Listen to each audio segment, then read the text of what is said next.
दोस्तों कहानी शुरू होती है और हम देखते हैं लल्लू लालची नाम के एक आदमी को जो कि अभी अभी इस नए घर में शिफ्ट हुआ है। यहाँ पर हमें बताया जाता है कि हाल ही में ही लल्लू लालची का उसकी पत्नी के साथ डिवोर्स हुआ है, इसीलिए उसने ये नया घर खरीदा ताकि ये यहाँ पर रोज नई नई लड़कियाँ लाकर बजा सके। अब सामान शिफ्ट के लिए लल्लू लालची की मदद करने वहाँ पर उसकी बेटी कटी पतंग भी आती है। अब सामान रखने के दौरान लल्लू लालची को वहाँ पर एक कमरा दिखाई देता है जिसके दरवाजे के नीचे एक $100 का नोट पड़ा हुआ था। लल्लू लालची उसे तुरंत उठा लेता है और सोचने लगता है कि ये पैसे यहाँ पर कैसे आए, लेकिन उसे तो ये पैसे फ्री में मिले थे, इसलिए वो ज्यादा कुछ सोचे बिना उन पैसों को अपने पास रख लेता है। इसके बाद बाप बेटे मिलकर डिनर करते हैं, जिस दौरान बेटी कहती है कि पापा आपके पास तो इतने पैसे भी नहीं है, तो आप इस घर का गुजारा कैसे चलाओगे। इस पर लल्लू लालची उसे कहता है कि कुछ ही महीनों में उसका प्रमोशन होने वाला है, जिसके बाद उनके पैसों की सारी कमी दूर हो जाएगी।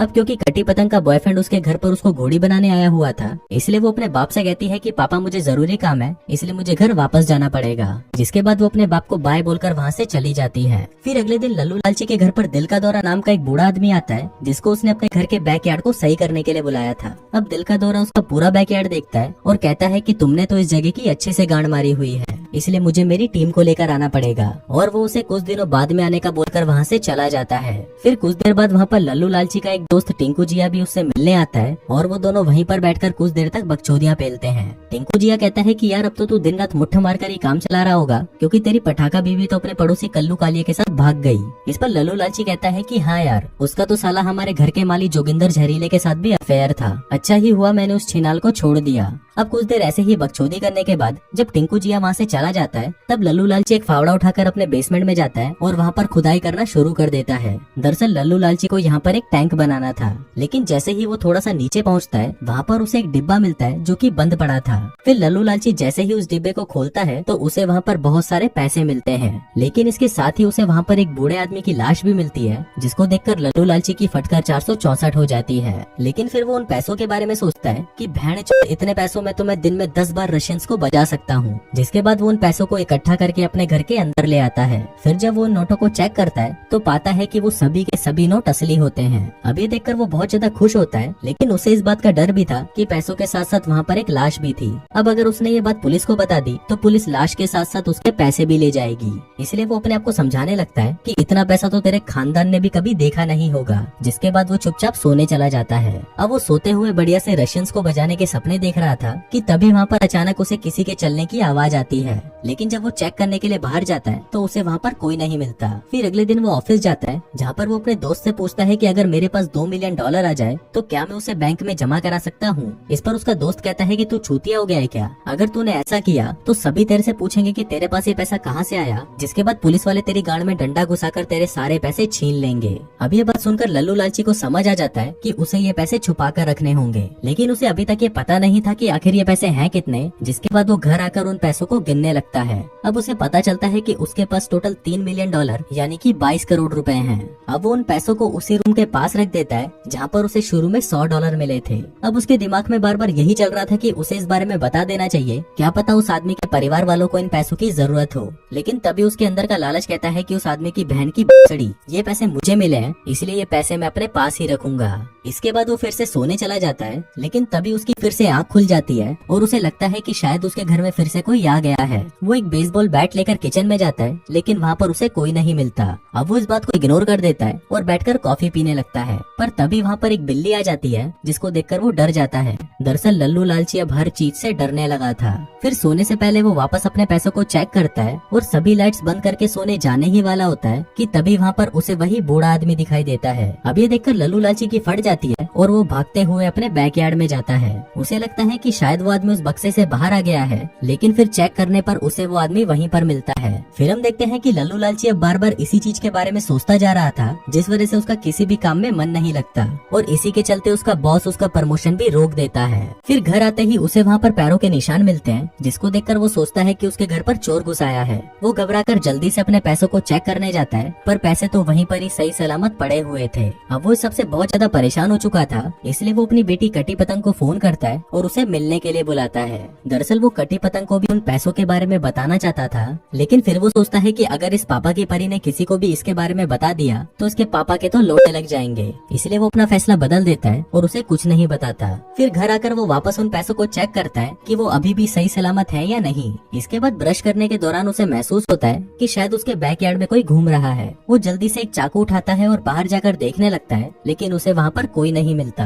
अब लल्लू लालची को लगता है कि शायद ये सब उन पैसों की वजह से हो रहा है, इसलिए वो ये फैसला करता है कि वो उन पैसों को वापस उसी बॉक्स में रख देगा। जिसके बाद वो उन पैसों को उठाकर वापस उसी बॉक्स में बंद करके उसे दफना देता है। लेकिन अब इसके बाद उसके दिमाग में उस रूम के बारे में ख्याल आने लगते हैं जहाँ पर उसे वो $100 मिले थे, और वो सोचने लगता है कि मुझे उस रूम को भी खोलकर देखना चाहिए। इसके बाद वो उस रूम को खोलने की बहुत कोशिश करता है, लेकिन खोल नहीं पाता। फिर वो बाहर उस आदमी की लाश के पास जाता है और उसे चेक करने पर वहाँ पर उसे एक पर्स और एक चाबी मिलती है जो कि उसी दरवाजे की थी। फिर उसी रात जब लल्लू लालची सो रहा था तभी उसे एक सपना आता है जिसमें एक बूढ़ा आदमी खुद उसकी गांड मारने उसके पास आ गया है। अब लल्लू लालची की सबसे बहुत ज्यादा फटी पड़ी थी, इसलिए वो डिसाइड करता है कि अब वो पूरे घर में कैमरे लगवा देगा ताकि वो ये देख सके कि उसके घर में कौन कौन आता है। जिसके बाद अगले दिन वो उन्हीं पैसों में से कुछ पैसे निकालकर दुकान से कैमरे खरीदने जाता है और फिर उन कैमरों को पूरे घर में लगा देता है। इसके बाद वो उस चाबी से उस दरवाजे को खोलता है जिसका रास्ता एक बेसमेंट में जाता था। वो नीचे जाता है और देखता है कि वहाँ पर कुछ चीजें प्लास्टिक के अंदर बंद पड़ी हुई हैं। फिर वो जैसे ही उन पर से मिट्टी हटाता है वो देखता है कि वहाँ पर किसी छोटे बच्चे की लाश होती है।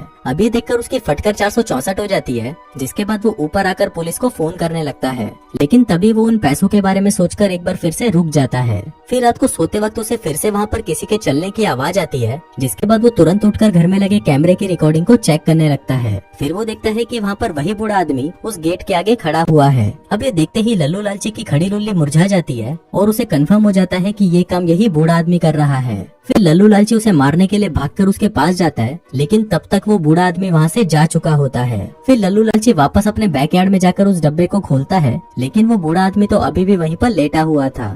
लल्लू लालची उसे पकड़ लेता है और उसे कहता है कि भोसड़ी के अगर तेरी गांड में दम है तो वापस खड़ा होकर दिखा। लेकिन वो बूढ़ा आदमी तो मरा हुआ था और वो उसे कोई जवाब नहीं देता। अब परेशान होकर लल्लू लालची वहीं पर ही सो जाता है, लेकिन सुबह जब उसकी आँख खुलती है तो वो देखता है कि वो तो उस बूढ़े आदमी को गले लगाकर सोया हुआ था। अब ये देखकर वो जल्दी से उसे बंद करता है और रेडी होकर अपने ऑफिस जाने लगता है। लेकिन तभी वो देखता है कि वो बूढ़ा आदमी उसे जाते हुए देख रहा है। तभी लल्लू लालची कार से बाहर आकर उसे गालियां देने लगता है, लेकिन वो बूढ़ा आदमी लल्लू लालची को अपने पास आता देख वापस उस बॉक्स में जाकर लेट जाता है। अब क्योंकि लल्लू लालची इससे बहुत ज्यादा परेशान हो चुका था, इसलिए वो एक चैन सॉ से उसके दोनों पैर काट देता है ताकि वो आदमी अब चल ना पाए। फिर जब वो ऑफिस पहुंचता है तो वो एकदम पागल हो चुका होता है। वो देखने में ऐसा लग रहा था कि उसने अपना मानसिक संतुलन खो दिया है। अब उसे ऐसे देखकर उसका बॉस उसे डांटने लगता है, लेकिन तभी लल्लू लालची उसे गंदी गंदी गालियां देता है, जिससे गुस्सा होकर उसका बॉस उसे काम से निकाल देता है। लेकिन अपने लल्लू लालची को इससे कोई फर्क नहीं पड़ता, क्योंकि उसके पास $3 मिलियन जो पड़े थे। फिर घर आकर वो देखता है कि वहाँ पर दिल का दौरा पहले से ही मौजूद होता है और उसने उस डिब्बे के अंदर पड़ी हुई लाश भी देख ली होती है। अब दिल का दौरा जल्दी से पुलिस को फोन करने की कोशिश करता है, लेकिन तभी लल्लू लालची एक हथौड़ा लेकर उससे दिल के दौरे को जान से मार डालता है। जिसके बाद वो उसकी बॉडी को एक प्लास्टिक में रैप करके उसे उसी बेसमेंट में डाल देता है। अब उसे इस बात का बहुत दुख था कि उसने किसी की जान ली है, लेकिन तभी उसे उसका बुरा साइड समझाने लगता है कि दिल का दौरा तो तेरे पैसे चुराने आया था, इसीलिए ही तो तूने उसे मार डाला, इसलिए तूने जो भी किया बिल्कुल सही किया।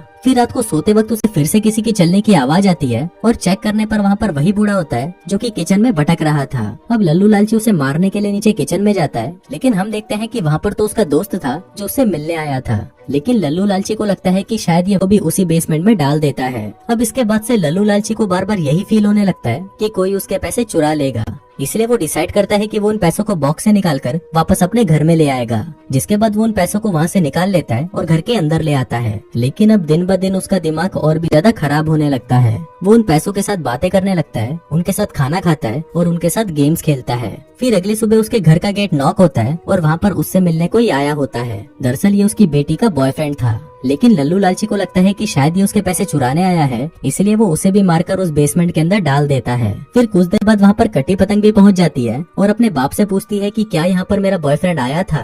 लल्लू लालची कहता है कि हाँ, वो नीचे बेसमेंट में बैठा है। जिसके बाद वो उसे खींचकर नीचे बेसमेंट में ले जाता है। अब वहाँ पर इतनी लाशें देखकर कटी पतंग की फट जाती है, लेकिन तभी लल्लू लालची उसे पीछे से मारकर बेहोश कर देता है और उसे वहाँ पर बांध देता है। फिर जब कटी पतंग को होश आता है तो लल्लू लालची उसे पूछता है कि बता चिनाल, बाकी के लोग कब आएंगे। दरअसल यहाँ पर लल्लू लालची को लग रहा था कि ये लोग उसके पैसे चुराने आ रहे हैं, इसलिए वो एक एक करके सबको मारता जा रहा था। इसके बाद वो उसे वहीं छोड़कर ऊपर आता है और तैयार होते हुए सोचने लगता है कि ये सब उन पैसों की वजह से हो रहा है, इसलिए अब मैं उन पैसों को जला दूंगा, जिसके बाद ना तो पैसे रहेंगे और ना ही किसी की जान जाएगी। फिर रात को वो उन पैसों को जलाने की कोशिश करता है, लेकिन वो ऐसा नहीं कर पाता।